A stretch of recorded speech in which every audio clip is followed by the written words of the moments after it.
At midnight near Guadalcanal, an American PT boat was hunting in total darkness. Ahead of it, Japanese barges were moving through the black water. They were carrying troops. Ammunition, food, everything the Japanese needed to keep fighting. The American boat had torpedoes, big ones, heavy ones, weapons built to sink warships, but there was one problem. Those torpedoes were almost useless. The Japanese barges sat too high in the water, their draft was too shallow. The torpedoes passed underneath them. The machine guns did not work either. The barges had armor plates. The .50 caliber rounds sparked off the steel and did almost nothing. For weeks, American PT boats had been chasing these barges at night and losing. Boats were damaged, crews were killed. Japanese supplies kept getting through. Then one American officer looked at the wreckage around Henderson Field, broken aircraft. Burned fighters, dead engines, and inside the nose of those wrecked P-39 Airacobras, he saw the answer, a 37mm aircraft cannon, too big for a normal boat. Never designed for the sea, never approved by the Navy, but powerful enough to tear a Japanese barge apart, so they cut the gun out of a crashed fighter, dragged it to the dock. Welded a crude mount from scrap metal, bolted it onto the bow of a wooden PT boat, and sent it into combat without even test firing it. That night, everything changed. This is the story of how desperate sailors turned crashed fighter planes into naval weapons, how one improvised cannon transformed PT boats in the Pacific, and how a weapon built for the sky became a nightmare on the water.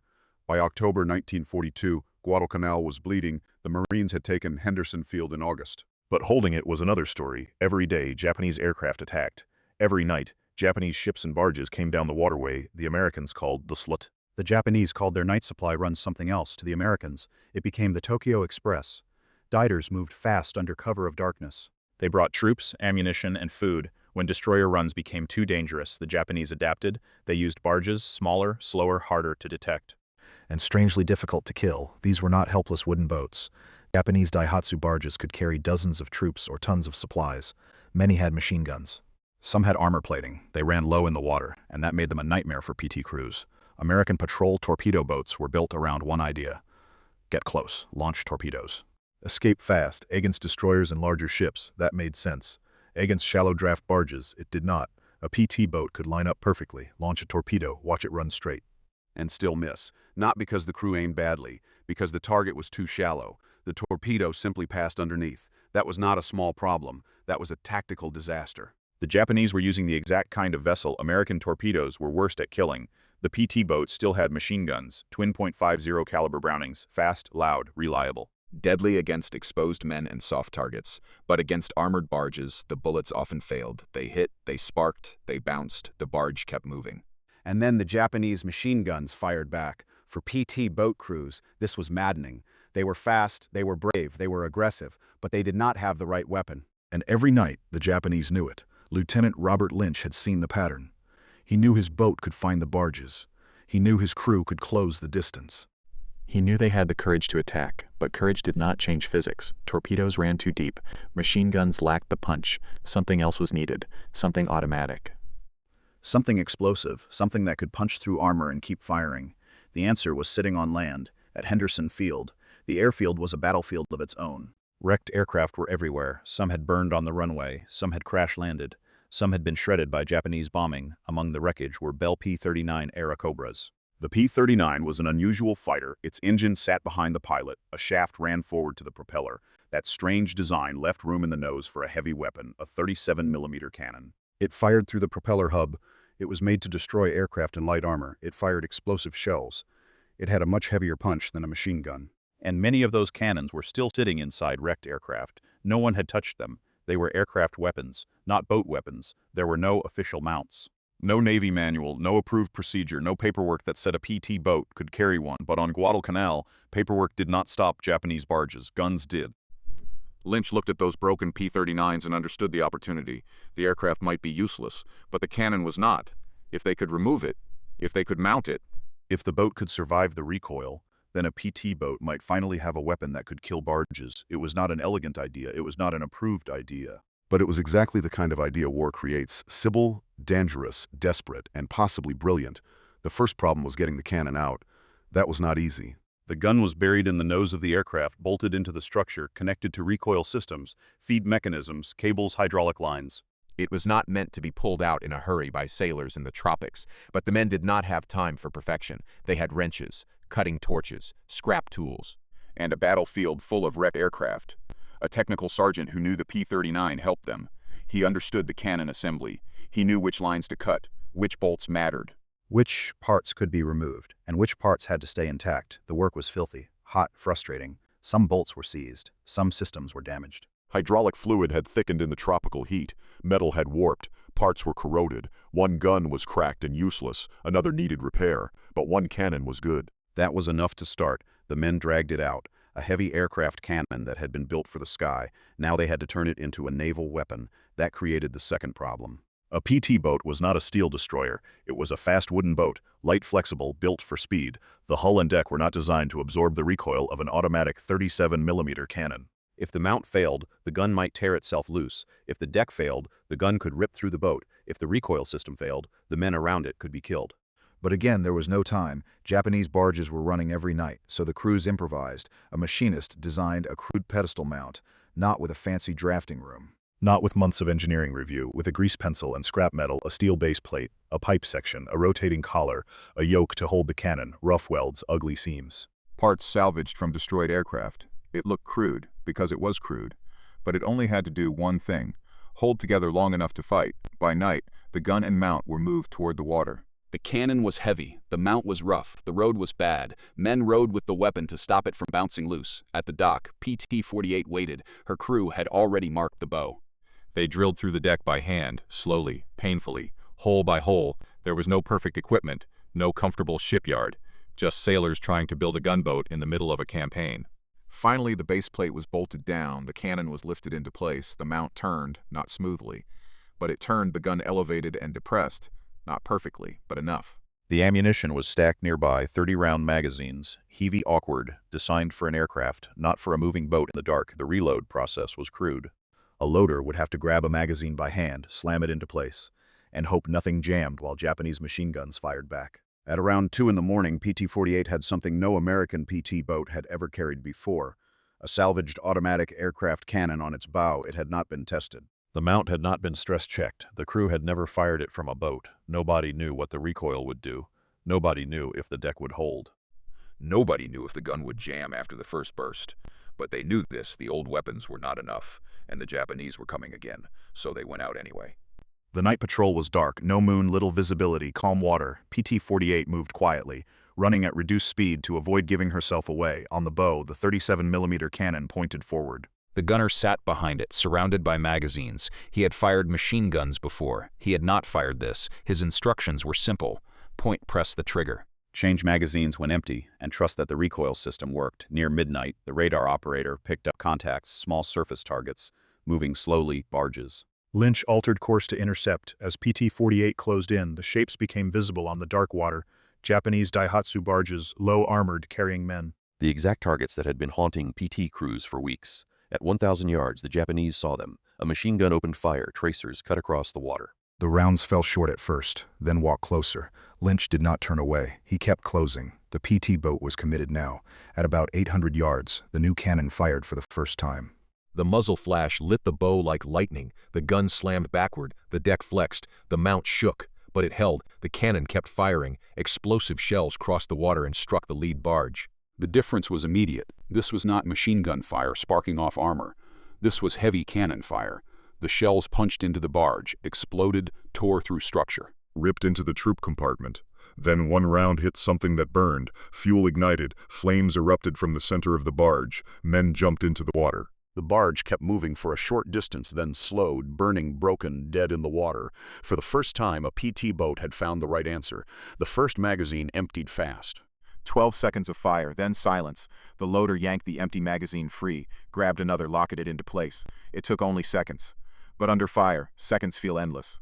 The second Japanese barge tried to turn away. Lynch followed. The PT boat closed the range. The cannon fired again. Another stream of 37mm shells hit the target. Some struck armor, some penetrated. Then one found ammunition or fuel. The barge exploded, not slowly, not politely.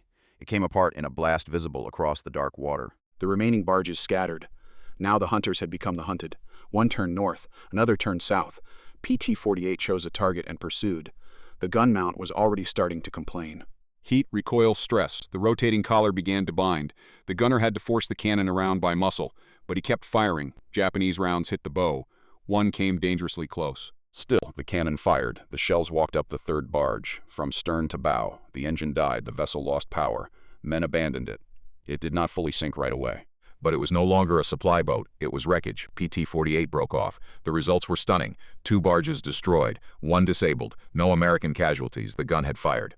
The mount had held, the deck had survived, and the entire idea had just proven itself in combat. The radio message back to base was short. The salvaged aircraft cannon worked. But that sentence changed everything. By morning, every PT boat commander wanted one. Once the first cannon proved itself, the improvisation became a race. Crews went back to Henderson Field. More wrecked P-39s were stripped, more cannons were removed, more mounts were welded. Every new attempt got faster. The first removal had been slow and painful, the next was quicker. Then quicker again. The crews learned which bolts to cut, which parts to save, which damaged guns were worth repairing. The mount design improved too. The first one had worked, but barely. It wobbled, it wore quickly, it was ugly. After seeing what combat did to it, the machinists added better bearing surfaces. They used salvaged bushings. They strengthened the mounts. The guns rotated more smoothly. They could take more punishment. Ammunition became the next problem. The cannon was hungry. A single engagement could burn through multiple magazines. The magazines had to be loaded by hand, each round placed carefully, each magazine checked. The armory crews worked constantly, because now the PT boats finally had a weapon worth feeding. Soon, several boats carried the 37mm cannon, and the Japanese noticed immediately their barges had gone from frustratingly hard to kill to dangerously exposed. PT boats could now close the range and destroy them with direct fire. No torpedo depth problem, no weak machine gun effect, just explosive shells tearing into armor, engines, fuel tanks, and troop compartments. Japanese radio reports began describing PT boats with heavy cannon. Some called them demon boats. That fear mattered. For weeks, barge crews had moved with confidence. Now every dark shape on the water might be a PT boat carrying aircraft firepower. The psychological balance had shifted. The impact was not limited to one night. As more boats received the cannons, the barge war changed. PT boats began attacking in pairs. One boat closed in with a 37mm gun. The other provided suppressive fire with machine guns. If a larger vessel appeared, torpedoes were still available. The boats were no longer just torpedo platforms. They were becoming gunboats, fast, aggressive, deadly against small craft. The Japanese tried to adapt. They sent barges with escorts. They used darkness. They scattered when attacked. They changed routes. But the cannon gave American crews the one thing they had lacked. A practical killing weapon for shallow draft targets. Barges that once slipped past torpedoes were now being burned, disabled, and sunk. The results moved quickly up the chain of command. Reports showed more barges destroyed, fewer PT losses, better results per patrol. The field modification had done what official weapons had not. It solved a real combat problem. Eventually, higher command took notice. Washington received reports. Takings were sent. Combat data was reviewed. Normally, a new weapon installation would take months or years. Requirement testing, approval, production. But Guadalcanal did not have months. The field crews had already proven the concept, so the Navy began moving toward official approval. Standard mounts were designed, new cannons were sourced. Eventually, later PT boats would receive 37mm guns as normal equipment. What began as a desperate salvage job on a battlefield became part of the PT boat's identity. But it did not start in a factory. It started with men looking at wrecked aircraft and asking a simple question. Can we use that? The story spread beyond Guadalcanal. Other PT squadrons wanted the same weapon. In New Guinea, PT boats faced similar problems. Japanese barges moved supplies along coasts and through narrow waters. Torpedoes were still poor answers for shallow targets. The 37mm cannon worked there too. In the Solomons in New Guinea, later in the Philippines, wherever Japanese forces relied on barges and small craft, PT boats with heavy cannons became a serious threat. The role of the PT boat changed. Originally, these boats had been built around torpedoes, hit larger ships, attack at night, use speed to survive, but war had changed their mission. They were not just hunting destroyers anymore. They were cutting supply lines, guiding barges, burning small craft, supporting coastal operations, harassing enemy movement. The 37mm cannon made that possible. It gave the crews reach, punch, and confidence that matters in combat. A crew that knows its weapon works fights differently. Before the cannon, PT crews could find Japanese barges and still fail to kill them. After the cannon, they had an answer. And once a crew has an answer, everything changes. They close more aggressively. They stay in the fight longer. They take the initiative. That was the real transformation. The cannon did not just change the boat. It changed how the crew believed the boat could fight. The technical side kept evolving. The first cannons were salvaged from wrecked aircraft. Some were damaged, some were worn. Some needed constant maintenance. Saltwater was brutal. Tropical heat damaged seals. Coral dust got into feed mechanisms. Gun crews had to learn fast. They became mechanics as much as gunners. They cleaned, adjusted, improvised, repaired. They kept aircraft weapons alive in a marine environment they had never been designed for. Later, better versions arrived. Factory-built mounts, improved support, new cannons, stronger systems. But the official version owed everything to the first crude attempt, the rough mount, the hand-drilled deck. The cannon pulled from a broken P-39, the gunner who fired it without knowing if the boat would survive. That is how battlefield innovation often works. Not cleanly, not safely. Not in the proper order. A problem appears, the approved tools fail, the people closest to danger find another way. Then, if the results are too strong to ignore, the system catches up. That is what happened here. The Navy did not begin with a perfect plan to turn PT boats into cannon-armed barge killers. The crews discovered the need, found the weapon, built the mount, tested it in combat, and only after the enemy started burning did official approval follow. By 1944, the 37mm cannon had become a major part of PT boat warfare. New boats began receiving proper installations. Other weapons were added too. More machine guns, Bofors guns, rockets. PT boats became heavily armed attack craft. But that evolution started with the same question Lynch and his men faced near Guadalcanal. How do you kill something your torpedoes cannot touch? The answer came from wreckage. From a fighter that could no longer fly, from a cannon nobody expected sailors to use, from mechanics, machinists, gunners, and commanders willing to take risks. Lieutenant Lynch survived the war. The men who helped make the first installation continued serving in different ways. Some trained other crews, some maintained the guns. Some refined the mounts. Many received little or no recognition for the invention itself. That is common in war. The famous weapons get remembered. The official designs get written down. But the desperate first version, built from scrap under pressure, often belongs to men history barely names. Yet those men changed the fight. The 37mm cannon helped PT boats destroy hundreds of enemy vessels.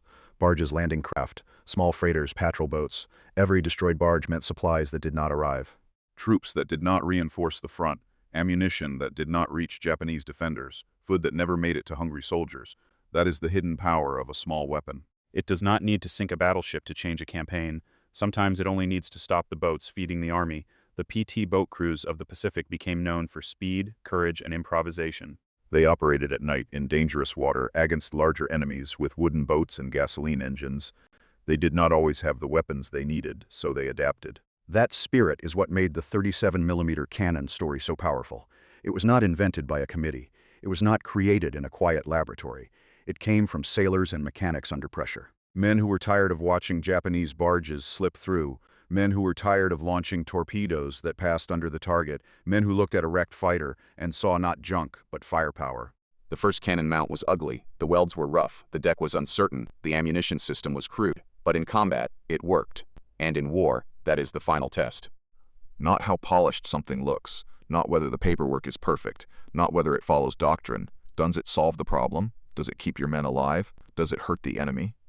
On that dark night off Guadalcanal, the answer was yes. The cannon roared, the barges burned, the PT boat came home, and after that, nothing was the same. Most people remember PT boats for speed. For torpedoes, for famous commanders, for night attacks and close escapes. But one of their most important transformations came from a weapon that was never supposed to be there. A 37mm aircraft cannon, taken from a broken P-39, mounted on a wooden boat, fired for the first time in darkness, against an enemy that thought it had found a weakness in American weapons. The Japanese barges were too shallow for torpedoes, too armored for machine guns, but they were not ready for aircraft cannon fire from the bow of a PT boat. That was the twist. That was the innovation. That was the moment the barge hunters became barge killers. History often celebrates perfect machines, but war is full of imperfect solutions that arrive just in time. This was one of them. One crashed fighter, one desperate crew, one crude mount, one untested cannon, and a night battle that proved the idea before the paperwork even existed. If this story deserves to be remembered, hit the like button, subscribe for more forgotten World War II stories, because some victories are not won by the biggest ships or the most famous generals.